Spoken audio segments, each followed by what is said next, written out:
Welcome back to Book Break. In this video I have been inspired by binge watching the entirety of Firefly Lane on Netflix over the weekend to do a video about lifelong friendships in books. Starting of course with Firefly Lane, which before it was a Netflix show was a book by Kristen Hanna.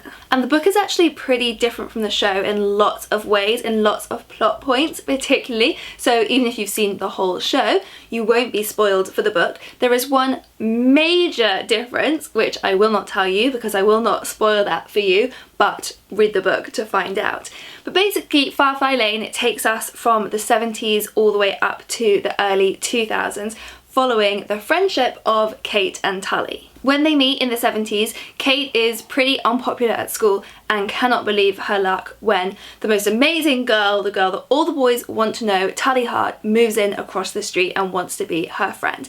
And they are completely inseparable through the decades. We follow them on so many different stages of their life. But we know from the beginning that something is going to tear them apart. There is going to come a stage in their life when they haven't been friends for over a year. And we don't know what could possibly be this bad. They have overcome so much already. So this is a really great example of one of those lifelong friendships that I just love to read about in books. Kristen Hanna is actually great on this theme in general. Her latest book, Four Winds, is very different, but it does also explore a lot of the strength of female friendships. And then a similar book about male friendship is The Hearts of Men by Nicholas Butler. So this one starts in the 60s when two young boys form an unlikely friendship. Just like in Firefly Lane, one of them is a very popular boy, one a very uncertain boy who can't quite believe his luck to have made this friend, and we then follow them through the next 3 generations. And of course, no list of books about lifelong friendships would be complete without mentioning the Neapolitan novels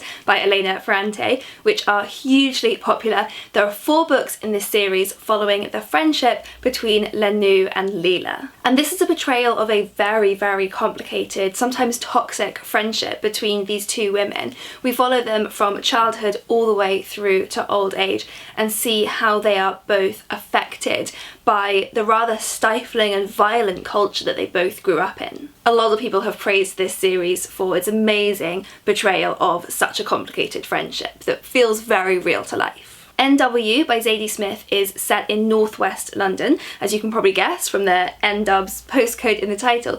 It's about 4 characters growing up in the same area and then trying to navigate their adult lives and finding that their lives have turned out so differently from one another, particularly the 2 women who are best friends but find there is this huge socioeconomic difference between them. And the writing in this book is really experimental. It switches between first and third person, it switches between stream of consciousness style writing and screenplay style dialogue. Overall it just gives you this feel of multiple voices and multiple experiences. For something to make you smile, there's The Greek Holiday by Maeve Haran. This is a really heartwarming book. It's about 4 old university friends who reunite to revisit the same Greek island they went to on a uni trip once many years ago. So it's full of nostalgia, but it's also really about them looking forward to the future together and all the challenges they are now facing. They're each going through a lot in their individual lives, but the book is very much about the power of friendship to see you through. Another one set in the sunshine, but a bit more of a tearjerker, is Between the Orange Groves by Nadia Marks. So this is set in Cyprus. It's about 2 families who have been lifelong friends, and the sons of each family, Lambros and Orhan, have grown up as practically brothers until an act of betrayal tears these families apart. So we look back on this from decades later. Lambros is now an old man living in London, and he confides in his granddaughter Stella about this friendship that he lost, and she becomes determined to reunite these 2 friends. So we go back to those Firefly Lane vibes here of what could possibly be so terrible as to tear such good friends apart, and is it ever too late for the next generation to mend that hurt? Even more of a tearjerker is A Little Life by Hanya Yanagihara. This is about 4 friends in New York. Our main character is a man called Jude, a character with an extraordinary amount of trauma in his past, so the book can be very hard to read for that reason, but it's a really beautiful story about how these 4 men affect each other's lives through the years, through friendship and love. 2 of the characters have a romantic relationship, but their friendship that they built first is still valued throughout that as its own thing. There's a really beautiful quote about friendship in here that I wrote down. Wasn't friendship its own miracle, the finding of another person who made the entire lonely world seem somehow less lonely? Then I've got The Blind Light by Stuart Evers, and the friendship in this book is, I think, the longest on the list because the friendship in this book spans 6 decades. So two men meet first in 1959 when they're embarking on national service, and their friendship isn't perfect. They let each other down a lot, but it does stand the test of time. And so we check in on them through the years, just in small vignettes, often just spanning a few days, and we see how their lives have remained intertwined, and their families' lives as well. Sula by Toni Morrison is about two women who grew up in the same black neighbourhood in Ohio.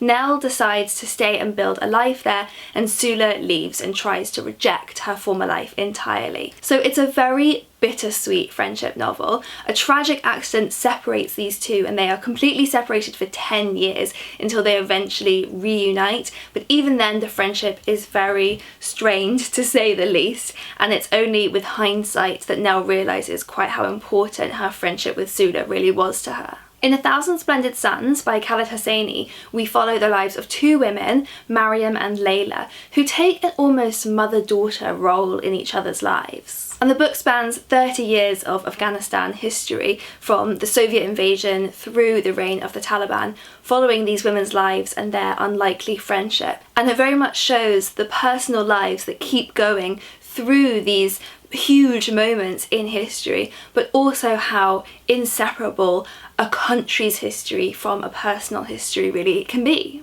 Then there's Waiting to Exhale by Terry McMillan. So you may have seen the 90s movie starring Whitney Houston and Angela Bassett. It's actually a book series about the friendship between 4 black women in Arizona and the ways that they leaned on each other while they're waiting to exhale, waiting for the things that they want in life to come true.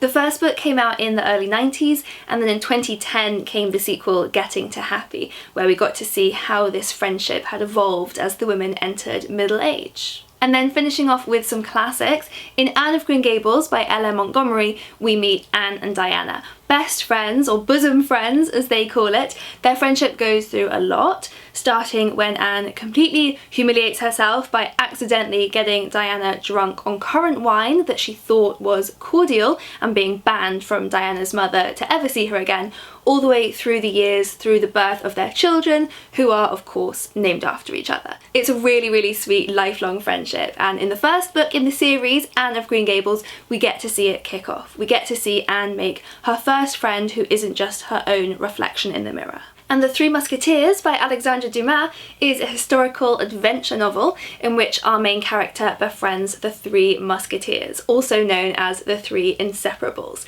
And again, this is a series. There are 3 books in the series, so you get to see these friends reunite time and time again. But this is where it all begins, in the 3 musketeers.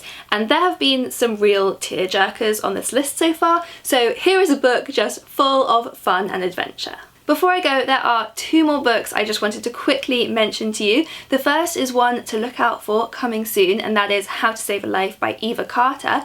This is about the friendship between 3 people beginning on New Year's Eve, on the eve of the millennium, when they are at a party and one of them, their heart stops beating. It's up to 2 of the other teenagers at this party, both aspiring doctors, to save his life. And what happens that night will change the course of all of their lives forever, and we follow them through the years, seeing how their friendship grows and is affected by this night. And finally, while we're on the theme of friendship, I couldn't resist showing off this gorgeous book, Why Friendship Matters. This is a collection of writings edited by Michelle Mendelsohn, all on the theme of friendship and why it's so important. It's a really gorgeous book, a really lovely one to give as a gift to your best friend maybe, to celebrate what friendship is all about.